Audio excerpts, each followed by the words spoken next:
اللهم صل أفضل الصلاة على أسعد المخلوقات كسيدنا محمد وعلى آله وصحبه وسلم عدد معلوماتك ومداد كلماتك كلما ذكرك الذاكرون وغفل عن ذكره الغافلون.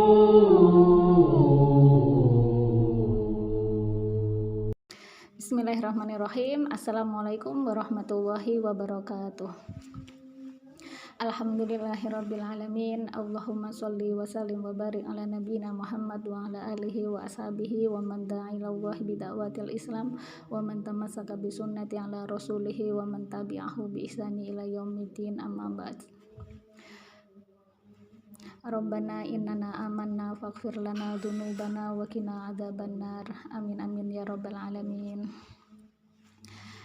Syukur alhamdulillah, kesempatan siang hari ini kembali kita oleh Allah diizinkan untuk melanjutkan kajian online kita, kajian online pasca Ramadan di hari Jumat pekan yang ketiga di bulan Muharram 1446 Hijriah. Bagaimana kabar teman-teman semuanya? Semoga semuanya dalam kondisi sehat.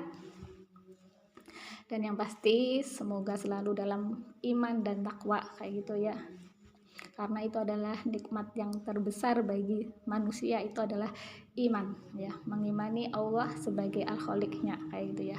Kalau teman-teman sering dengar pujian biasanya kan kalau di desa itu setelah kumandang azan itu kan biasanya ada pujian gitu ya, ada pujian itu kadang-kadang bisa berupa zikir yang disairkan gitu ya, dinadakan gitu, atau kemudian ada doa juga kayak gitu ya yang kemudian dinadakan gitu. Nah di situ kan ada salah satunya itu zikir tahlil ya, la ilaha illallah itu kuncinya surga kayak gitu ya, tapi itu dinadakan. Kalau biasanya di pujian itu begitu ya.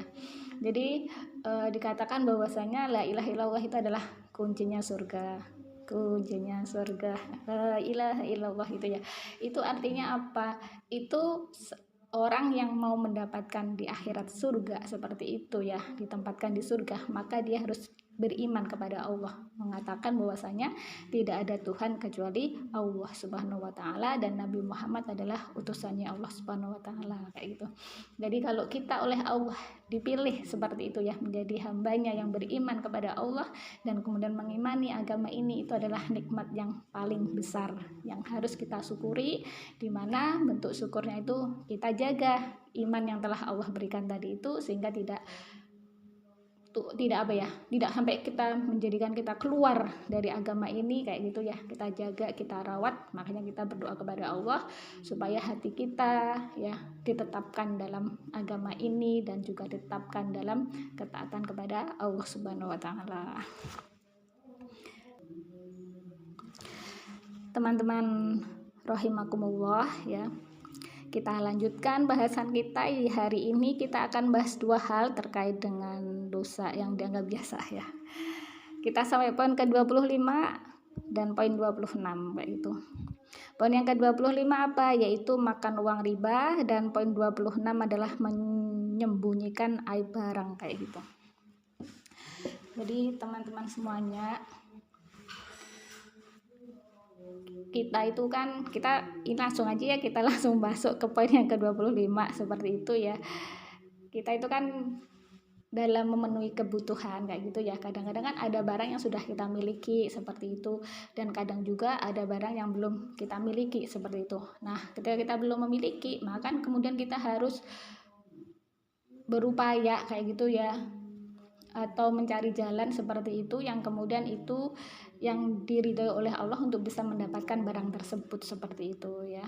Artinya barang-barang yang tidak kita miliki itu juga disebut sebagai harta. Jadi harta itu segala sesuatu yang memiliki manfaat dan nilai itu disebut dengan harta kayak gitu ya.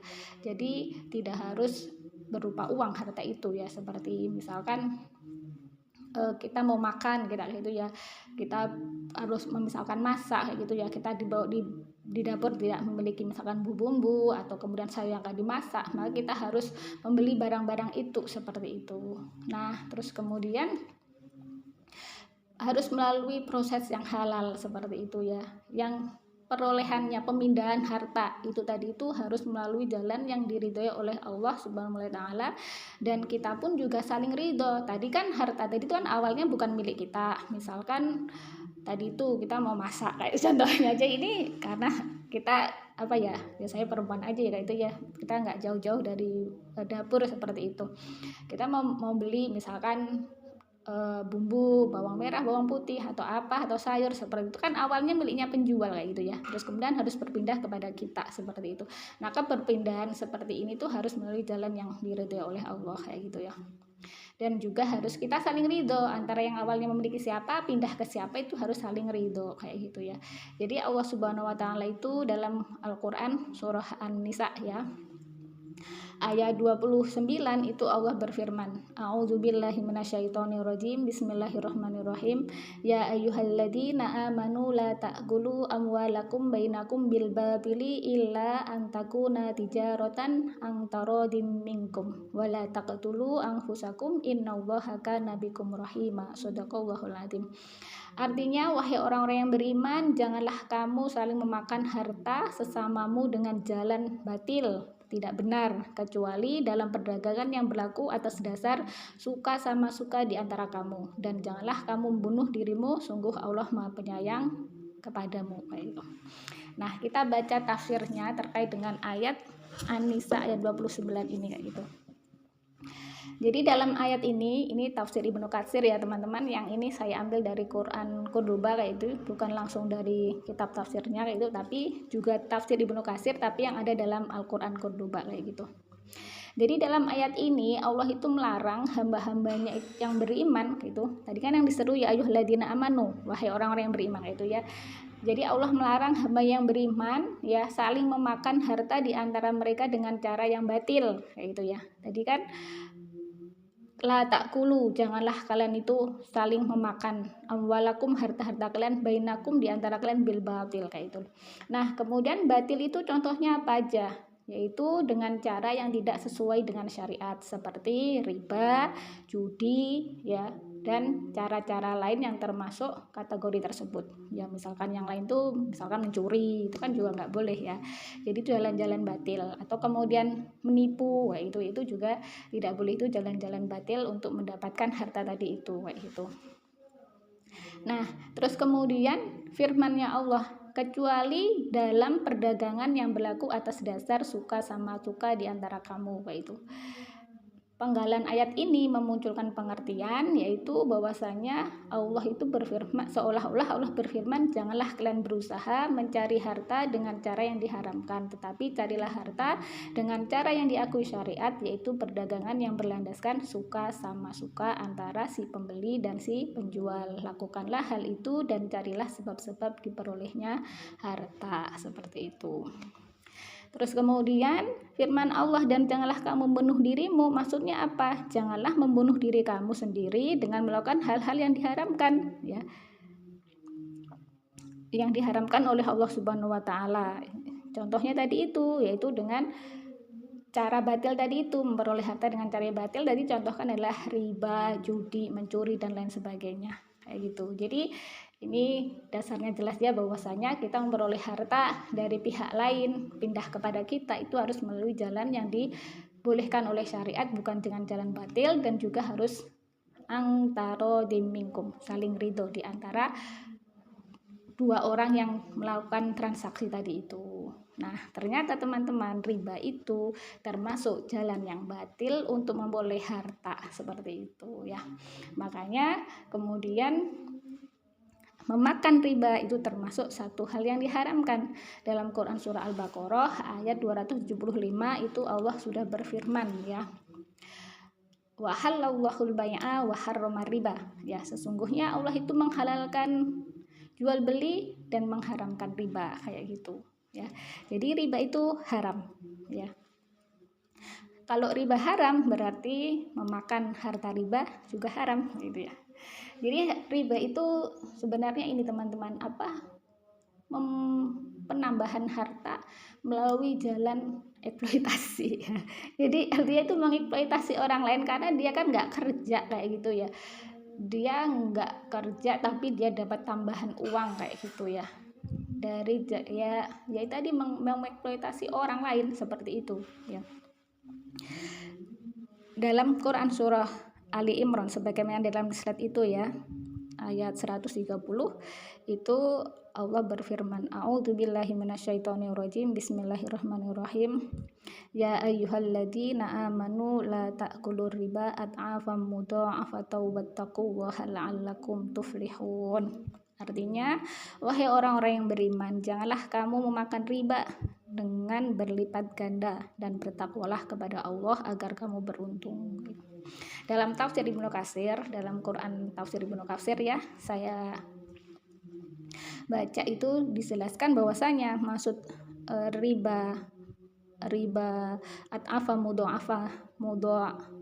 mudha'afah itu ya, di situ tuh yang dimaksud oleh jumhur ulama disebutkan itu adalah riba nasi'ah itu ya.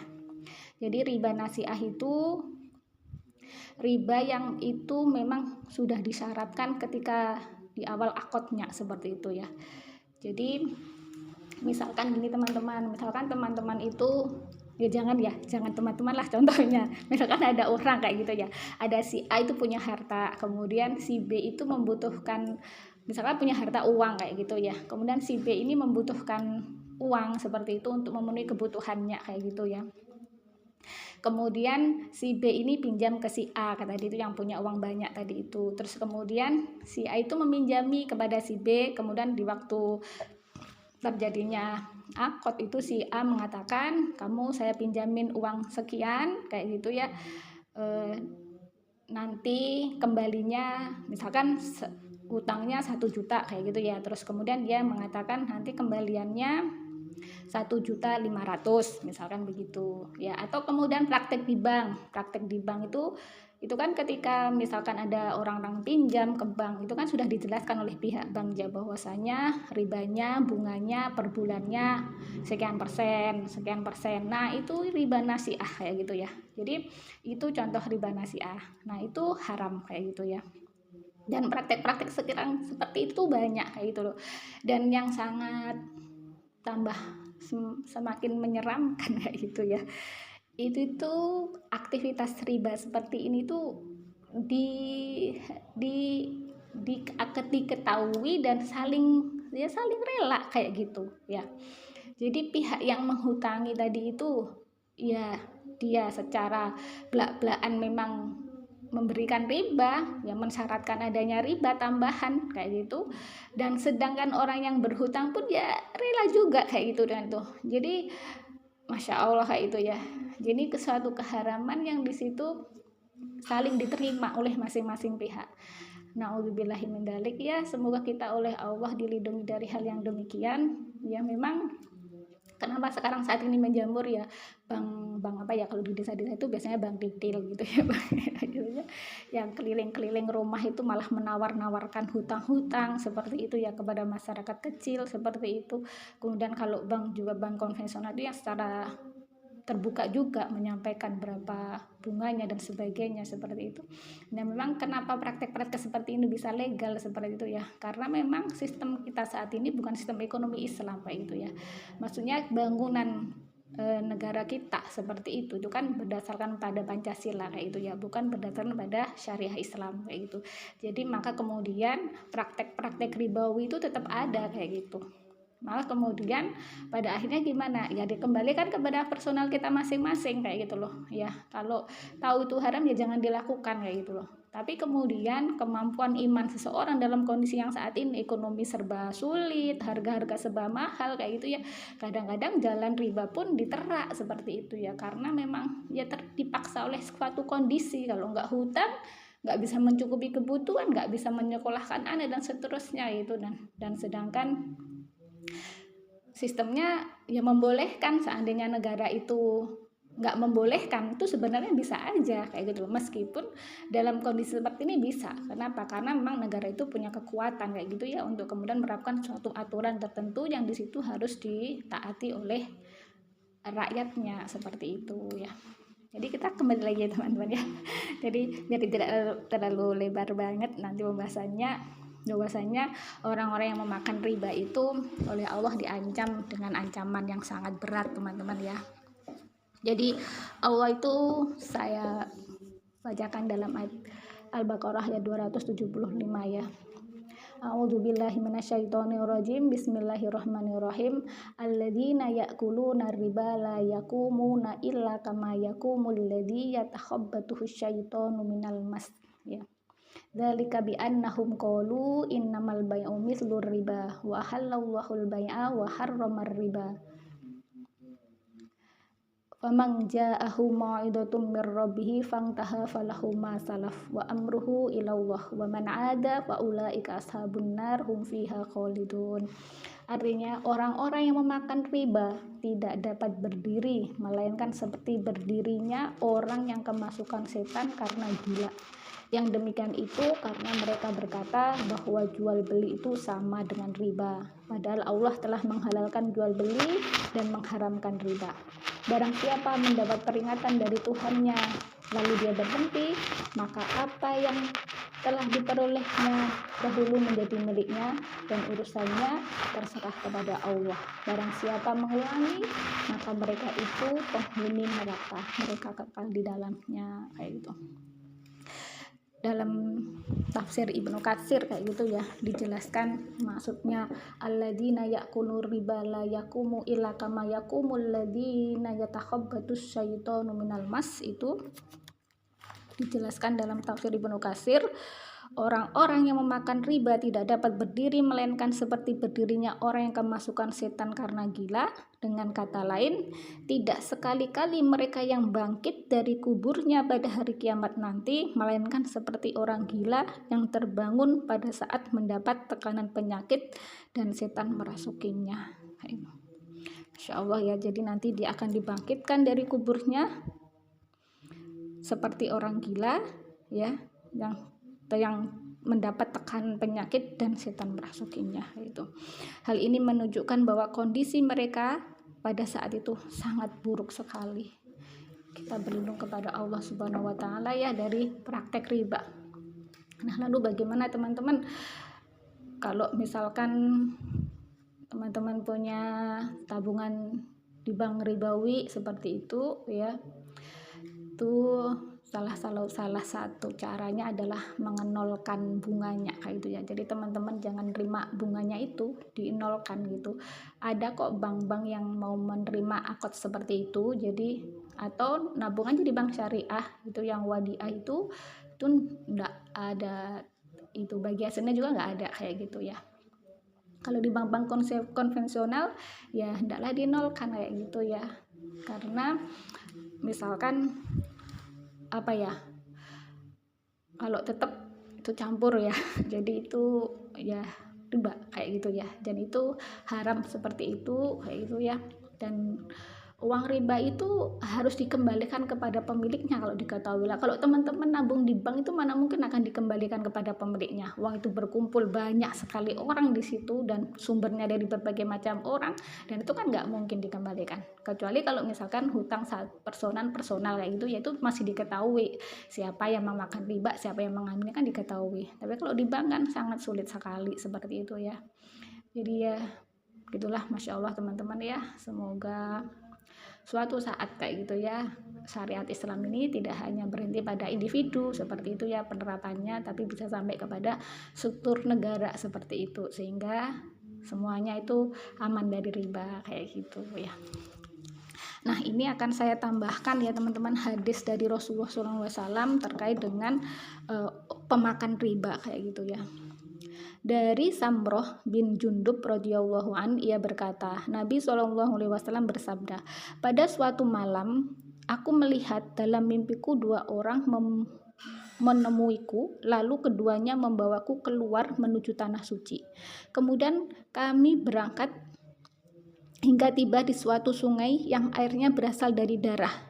Di sana ada seorang yang berdiri di tengah sungai dan satu orang lagi berada di tepinya sambil memegang batu. Lalu laki-laki yang berada di tengah sungai menghampirinya, dan setiap kali dia hendak keluar dari sungai, laki-laki yang memegang batu melemparkan batu itu ke arah mulutnya hingga dia kembali ke tempatnya semula di tengah sungai.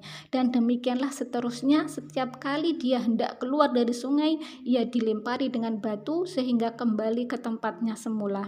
Aku bertanya, apa maksudnya ini? Maka orang yang aku lihat dalam mimpiku itu berkata, orang yang kamu lihat dalam sungai adalah pemakan riba. Hadis riwayat Bukhari.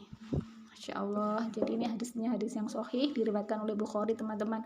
Jadi itu adalah dari Rasulullah SAW terkait dengan mimpinya Rasulullah SAW. Seperti itu ya gambaran orang-orang yang makan riba kayak gitu ya. Maka kita berlindung kepada Allah Subhanahu wa Ta'ala dari melakukan aktivitas riba kayak gitu ya. Terus kemudian terus kemudian saya tambahkan sedikit aja ya teman-teman ya, terkait dengan barang-barang ribawi kayak gitu, yang dimana itu harus diketahui juga oleh teman-teman ya, bahwasanya riba tadi kan yang pertama saya sebutkan riba nasi'ah kayak gitu ya. Kemudian ada juga riba fadl. Riba fadl itu yaitu riba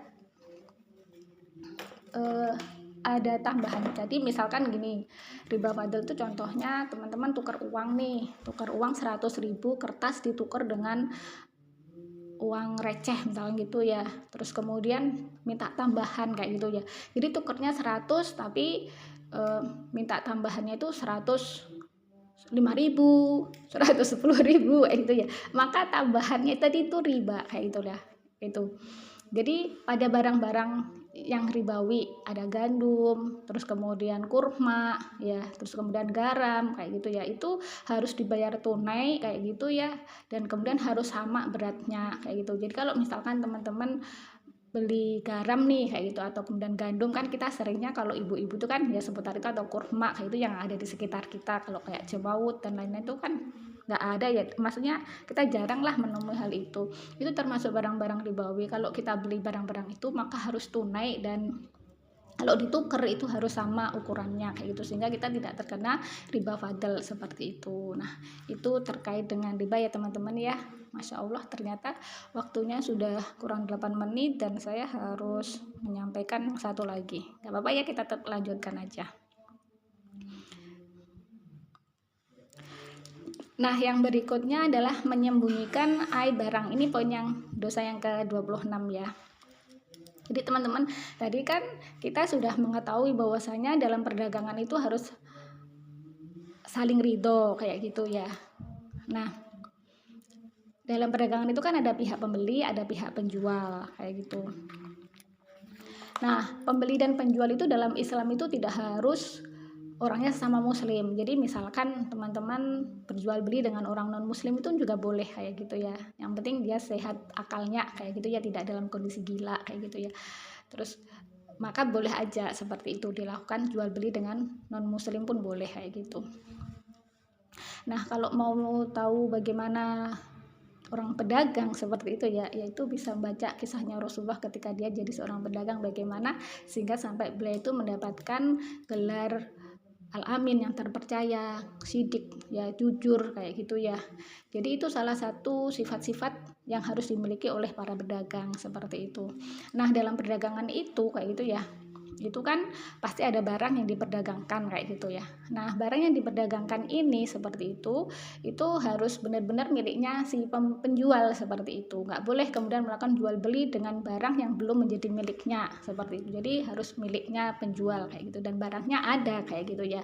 Jadi tidak dalam mimpi barangnya kayak gitu ya. Jadi benar-benar ada kayak gitu, dan itu ada bisa dimanfaatkan barangnya. Terus kemudian juga barangnya itu bukan barang yang haram. Misalkan barang yang najis itu nggak boleh, misalkan babi, terus kemudian khomer itu kan najis, itu nggak boleh diperdagangkan. Jadi nggak boleh mengandung unsur najis di dalamnya kayak gitu ya, karena barangnya harus halal kayak gitu. Nah itu salah diantaranya ketentuan barangnya. Nah bagi penjual seperti itu, maka dia itu harus menerangkan terkait dengan kondisi barangnya tadi teman-teman. Jadi kalau misalkan online pun itu juga harus diterangkan seperti apa spesifikasi barang itu dengan jelas. Kalau ada cacatnya juga harus terangkan. Kenapa? Karena Rasulullah SAW itu telah bersabda sebagaimana dalam slide itu ya. Rasulullah SAW bersabda, seorang muslim adalah saudara muslim lainnya. Tidak halal bagi seorang muslim menjual barang kepada saudaranya yang di dalamnya ada cacat, kecuali ia menerangkan cacat tersebut kepadanya. Hadis riwayat Ibnu Majah itu. Dalam riwayat yang lain, Rasulullah itu bersabda, siapa saja yang menjual cacat dan tidak menjelaskannya, maka ia terus berada di bawah kemurkaan Allah dan para malaikat terus melaknatnya. Itu. Jadi ini. Jadi kalau teman-teman menjual barang itu harus dijelaskan cacatnya itu. Nah, adapun pembeli ketika sudah dijelaskan ada cacatnya tapi tetap membeli, ya gak apa-apa, berarti kan dia ridho kayak gitu. Jadi itu transaksinya hasah kayak gitu ya. Tapi kemudian kalau misalkan kemudian habis dibeli kayak gitu ya, pembeli taunya itu cacatnya setelah akad seperti itu ya. Gimana seperti itu ya? Maka dalam Islam itu pembeli sama penjual itu punya hak khiyar. Hak khiyar itu hak memilih kayak gitu ya. Jadi kalau ternyata setelah akad itu tadi itu kan akadnya tadi sebenarnya sah aja kayak gitu ya. Terus kemudian kok tiba-tiba sampai di rumah misalnya, loh kok ternyata ada cacatnya. Misalkan kita beli apa ya? Misalkan kita beli baju yang masih dalam bungkusan kayak gitu ya. Contohnya itu yang diobral di toko itu kan biasanya bisa dilihat masih utuh, nggak ada cacatnya, tapi kita karena ukurannya mungkin nggak cocok, kemudian kita milih yang masih disimpankan, kemudian diambilkan yang disimpankan, ternyata ukurannya sudah sama kayak gitu ya, ternyata kok ada lubang bolong kayak gitu ya, misalkan kok bolong kayak gitu ya, maka kemudian itu bagi pembeli itu punya hak khiyar, maksudnya itu boleh antara dia mengembalikan ya, membatalkan akad tadi itu ya, mengembalikan barangnya dan dia meminta uang yang telah dia berikan tadi itu, seperti itu ya. Tapi kalau kemudian misalkan di tokonya itu biasanya kan ada ya toko-toko yang kemudian kita masuk aja sudah ada tulisan barang yang dibeli boleh ditukar selama belum hilang bandrolnya atau apanya. Nah, itu berarti sudah ada akad yang disampaikan oleh pihak toko kayak gitu ya. Kalau kita tetap membeli di situ berarti kita setuju dengan akad itu. Kita harus manut sama akad itu. Kalau nggak setuju ya keluar aja dari toko itu, pindah ke toko yang lainnya. Atau kemudian misalkan memecahkan berarti telah membeli gitu ya. Kalau kita tahu tulisan seperti itu tuh, itu secara tidak langsung itu adalah akad yang sudah disampaikan oleh pihak penjual kayak gitu loh ya. Kalau kita tahu di situ terus kemudian terjadi kondisi seperti itu ya harus ikut dengan tadi itu, akadnya memang sudah begitu kayak gitu ya. Jadi itu harus ya jeli juga ya teman-teman kalau misalkan beli di swalayan atau apa gitu. Kadang-kadang ada ketentuan-ketentuan tertentu seperti itu yang kadang-kadang kita tidak mengetahuinya ya, maka harus jeli seperti itu ya. Terus kemudian berikutnya apa, kalau kemudian tidak dijelaskan kayak gitu ya, bisa juga nanti penipuan kayak gitu ya. Kalau mohon maaf teman-teman agak berhenti sedikit soalnya tadi tiba-tiba ada telepon jadi di grup ini sehingga jadi terputus tadi waktu saya menerangkan. Tadi itu sampai mana ya? Oh ya, terkait dengan penipuan ya. Jadi bisa jadi yang menipu itu bisa jadi pihak pembeli juga pihak penjual bisa jadi melakukan penipuan itu ya. Jadi misalkan kalau pembeli itu bisa menipunya dalam hal apa? Dalam hal uangnya gitu. Jadi kan uangnya bisa jadi palsu kayak gitu ya. Pembeli ini tahu kalau uangnya palsu itu, tapi dia ngapusi kayak gitu ya, bohong kayak gitu, dia pintar gitu mengelabui penjual sehingga tidak tahu, atau kemudian uangnya itu ada yang sobek kemudian dia lipat-lipat sehingga gak kelihatan kayak gitu ya. Atau kemudian pihak penjualnya yang menipu kayak gitu ya, melakukan penipuan, misalkan penipuan dalam hal apa, bisa jadi kualitasnya, bisa jadi kuantitasnya, bisa jadi brandnya, mereknya seperti itu ya. Jadi misalkan beli barang 1 kilo, katanya 1 kilo, ternyata sampai di rumah ditimbang nggak sampai 1 kilo kayak gitu. Itu juga penipuan kayak gitu ya. Jadi kalau sudah terjadi penipuan seperti itu ya, itu baik pembeli atau penjual yang melakukan penipuan itu sama-sama dosa, sama-sama terkena dosa ya. Jadi Rasulullah itu bersabda, laisa minna man ghosya, tidak termasuk golongan kami orang yang menipu, seperti itu ya. Jadi penipuan itu termasuk dosa kayak gitu ya.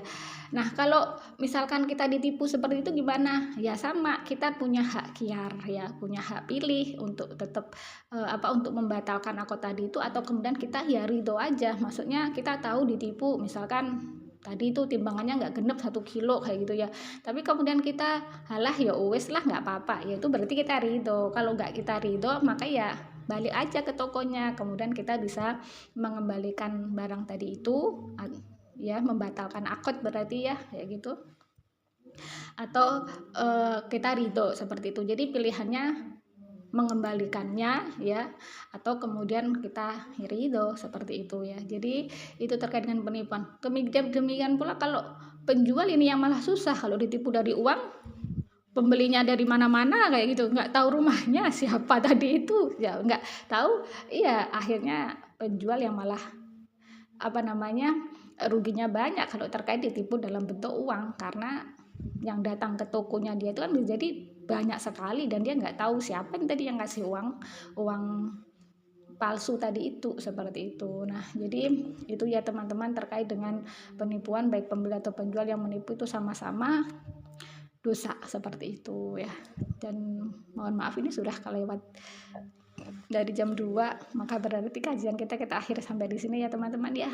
Pasti saya yakin pembahasan kita hari ini belum memuaskan teman-teman semuanya. Semoga teman-teman semuanya dirahmati oleh Allah, punya semangat untuk terus belajar Islam, sehingga apa-apa yang belum jelas bisa teman-teman cari di tempat yang lain ya, yang lebih lengkap penjelasannya seperti itu, sehingga bisa menjadi bekal ilmu yang bermanfaat seperti itu. Amin amin ya rabbal alamin. Dan akhirnya harus kita akhiri forum kajian online pasca Ramadan hari ini dengan baca istighfar 3 kali dan doa kafaratul majelis. Astagfirullahaladzim, astagfirullahaladzim, astagfirullahaladzim, subhanakallahumma wa bihamdika asyhadu an la ilaha illa anta astaghfiruka wa atubu ilaik. Al-haqqu mir rabbika fala takunanna minal mumtarin. Sesungguhnya kebenaran itu datangnya dari Allah semata, dan kalau ada salah kelirunya itu semata-mata kelemahan saya pribadi, mohon dimaafkan. Dan akhirnya saya akhiri kajian online pasca Ramadan hari ini dengan kalimat penutup. Wassalamualaikum warahmatullahi wabarakatuh.